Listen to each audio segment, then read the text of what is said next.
First impressions count, and few first impressions count more than the first 15 minutes of a video game. It isn't just a hook to draw you in, it's the lens that frames the entire experience. This is the first 15 minutes of SOMA.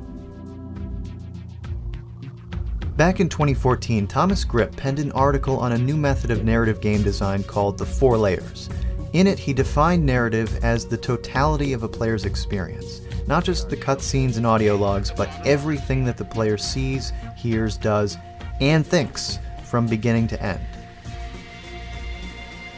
Games rarely take that bigger picture into account. They instead focus on moment-to-moment gameplay, which leads to a fractured or incoherent narrative. The 4 layers is a step-by-step approach for crafting that moment-to-moment action, without ever losing sight of the bigger picture, and it was a cornerstone of SOMA's development. The first layer, the foundation, is gameplay, and there's some criteria it needs to meet before we move on. First, we need to understand why we're doing what we're doing. We're not just rummaging through Simon's apartment hoping to find a way to progress. We know what we're looking for, and we know it's somewhere in this room. On Pathos, we're not stumbling around its haunted halls looking for the next cutscene. The game tells us what we're looking for and why we're looking for it. Grip refers to this as action confirmation, the idea that a player should never accidentally solve a puzzle before he knows what the puzzle is. This brings us to another important aspect of the first layer, streamlining. Levels should be crafted in such a way that the player doesn't get bogged down or lost as they try to advance. A lot of games solve this issue with objective markers or overly linear levels, but both of these solutions highlight the artificiality of a game world. SOMA finds an intriguing solution in its level design. A red light brings us to the power switch and the window we need to break. Out in the hall, the warm glow of a data buffer draws us to the break room. A dead end, but on our way out, we see the hallway from a different vantage point, and a new light draws our gaze, and so on from the barricades to the robot to the locked door. Lights lead us through Pathos. The game arranges the dots so intuitively that we naturally want to connect them, and by subtly influencing our choices like this, SOMA maintains the feeling of agency for the player. Additionally, it allows Pathos to feel a lot bigger, more daunting, and less linear than it actually is. The second of the 4 layers is the narrative goal. Simple motivation like getting to the end of a level isn't enough to make a compelling narrative experience. Motive needs to come from within the story itself. If it doesn't, then the goal becomes to just finish the game and move on to whatever's next in the backlog as quickly as possible, and that kind of thinking takes the player out of the game world. Less than a minute after Simon wakes up, we learn about his condition, the brain scan, and the tracer fluid. From the moment we take control, we have an objective rooted in the story, and SOMA never lets us go too long without a new goal. Once we've found the tracer fluid, we have to find a way inside Munchie's lab, then have the brain scan, then escape the room, then find the Omni tool, and on and on. That steady stream of narrative goals reminds us that we're doing more than just playing a video game, we're participating in a story. The third layer is narrative background. This is all about how we tell the story. Most games wrestle control away from the player for cutscenes. Others use journals or audio logs. The best utilize environmental storytelling. But this third layer says there's a better way, that a player's actions should actually be what causes story to emerge. By combining a game's narrative and its gameplay actions, we make them indistinguishable. The player feels like they're always inside the story, even when they're solving the same puzzles video games have asked them to solve for 30 years. And SOMA does this again and again, first in Simon's apartment, where we find crumpled clothes, empty pizza boxes, books, movies, emails, and news articles, all of which emerge through the player's hunt for the tracer fluid. The same is true of Munchie's lab, with our hunt for the key code, and again on Pathos with our hunt for the Omni tool. But what's even more intriguing is that SOMA uses this same approach to teach us how the game works. Scattered through this apartment are opportunities to experiment with pretty much all the basic mechanics of the game. There's objects to throw around, objects to store in inventory, drawers to open, buttons to push, photos to examine, and a computer to use. The game doesn't formally instruct us about these mechanics. They're learned through the pursuit of our narrative goal. The fourth and final layer is mental modeling. When you play a video game, you instinctively create a mental model of the game world in your head, the same way you do with the actual world. You use this model to make predictions and plan your actions accordingly. The stunning insight that Grip offers is that your mental model doesn't necessarily reflect reality. You might very well be adding things to it that have no systemic counterpart in the actual game.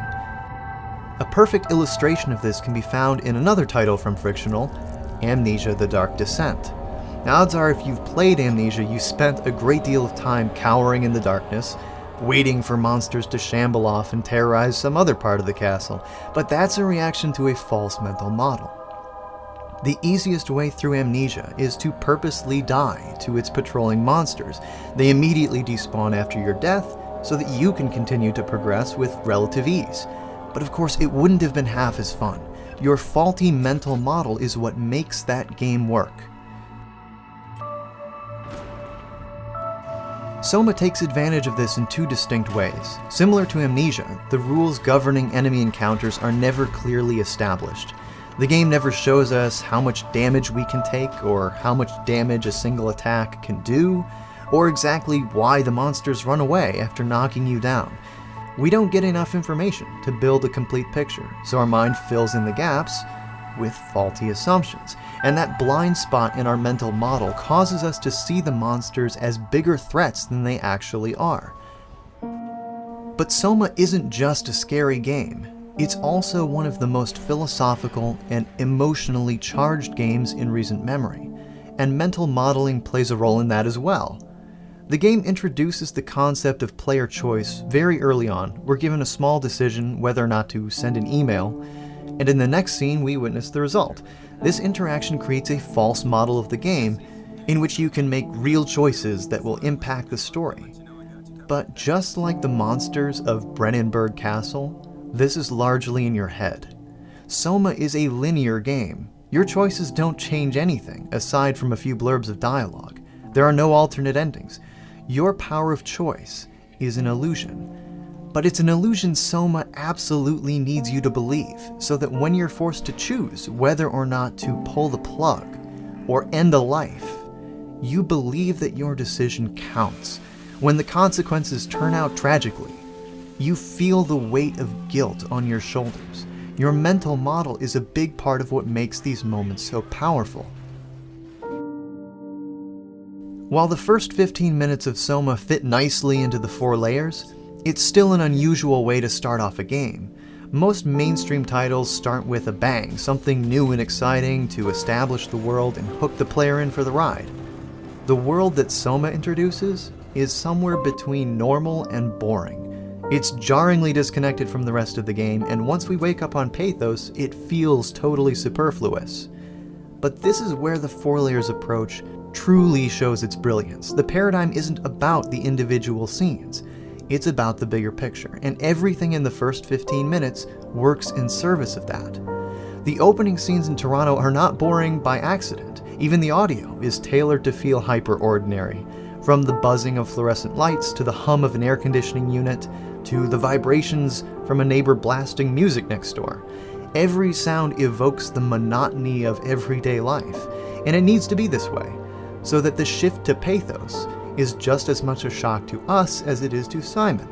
It wouldn't feel nearly as strange and disorienting if we didn't have vanilla as our baseline. Most importantly, however, the beginning of SOMA provides a lens for the deeper themes of the game. By spending the time with Simon in his ordinary, everyday world, we're able to see ourselves in him, a regular person with feelings, desires, regrets, and microwave dinners in his freezer. We don't need to step into his shoes because we're already in them. SOMA needs us to believe that Simon is just as human as we are, so that when he confronts the existential horror at its core, we're stuck in the same boat with him, grasping for answers to the same questions. What does it mean to be human? What does it mean to be alive or to die? And what makes life worth living at all?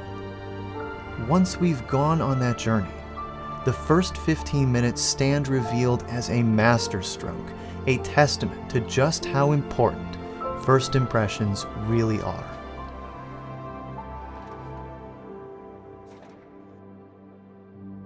And those were our thoughts on the first 15 minutes of SOMA. As always, thank you for watching. There's more to come.